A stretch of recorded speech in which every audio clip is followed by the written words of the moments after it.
حضرت انس رضی اللہ تعالی عنہ سے روایت ہے کہ رسول اللہ صلی اللہ علیہ وسلم کے ساتھ امام حسن رضی اللہ تعالی عنہ سے زیادہ مشابہت رکھنے والا کوئی نہیں تھا۔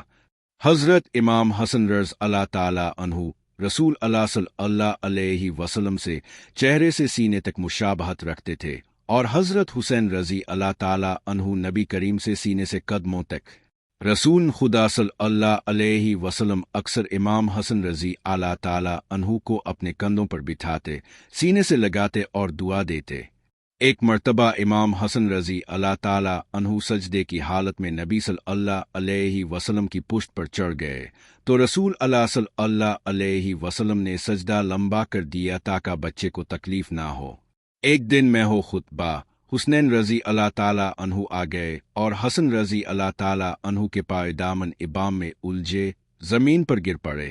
یہ دیکھ کر نبی صلی اللہ علیہ وسلم نے خطبہ ترک کر دیا، آغوش میں اٹھایا اور پھر ممبر پر تشریف لے جا کر خطبہ جاری فرمایا۔